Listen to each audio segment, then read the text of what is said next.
Tuesday, November 21. Refugees and Immigrants. The topic of immigrants and refugees has become a hotly debated subject, especially because there are so many of them today. Whether displaced by war, natural disasters, or for the hope of a better economic future, millions around the world have been uprooted from their homes and are in desperate need of help. In Matthew 2, verses 13 and 14, Jesus was a refugee. Let's read that.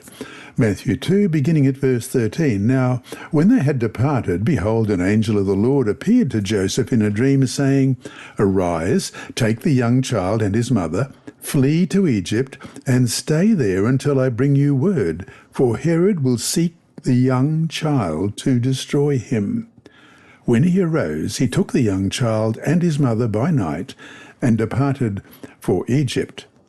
His earthly parents, Joseph and Mary, were forced to flee Bethlehem by night and seek refuge in Egypt to escape the murderous hand of Herod.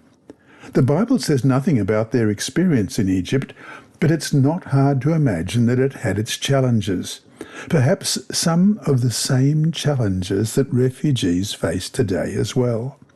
In fact, somewhat parallel to how Jesus' family sought asylum in a foreign land, many Muslims, Buddhists, Hindus, Christians, and non-religious persons are seeking asylum in new lands today as well. Generally speaking, it is easier to make friends with individuals from our own culture and language group because we share many things in common. It is more challenging, however, to find common ground with immigrants and refugees who look different from us, who do not speak our language, who do not share the same religious values, and do not eat similar food.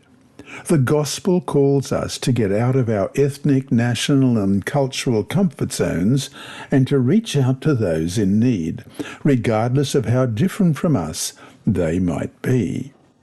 Read Deuteronomy chapter 10, verse 19, Psalm 146, verse 9, Romans 12:13, and Leviticus 23, verse 22. What's the important theme here for us to remember?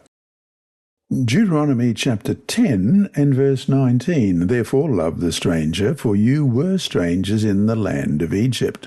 Psalm 146, verse 9, The Lord watches over the strangers, he relieves the fatherless and widow, but the way of the wicked he turns upside down.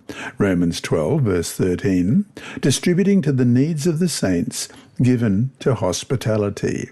Leviticus 23, verse 22, When you reap the harvest of your land, you shall not wholly reap the corners of your field when you reap, nor shall you gather any gleaning from your harvest. You shall leave them for the poor and for the stranger. I am the Lord your God. How can we minister to immigrants and refugees? It is difficult because in some countries it may not be politically correct to mingle with or help these people. Yet we must do what we can, when we can, to minister to these people, who surely have been through some very difficult times and are in need of our help. So, to whatever degree we can, we must help. Begin with prayer, then seek information on immigrants and refugees. Many places have organisations that care for them. You can begin working with one of these organisations, or maybe your local church Sabbath school could start a ministry for immigrants or refugees. And so to finish the day, even if it's only a small amount, what can you do to help any immigrants or refugees you know about? You have been listening to a reading of the Adult Sabbath School lessons by Dr. Percy Harrold and the inside story by his niece Sibylla. Apart from being provided free to those who are visually impaired, these audio lessons are available on the official General Conference Sabbath School and Personal Ministry app, on SoundCloud, Apple iTunes, and also on YouTube. Search for Percy Harrold Sabbath to find all of these. And remembering all the time that God is always faithful.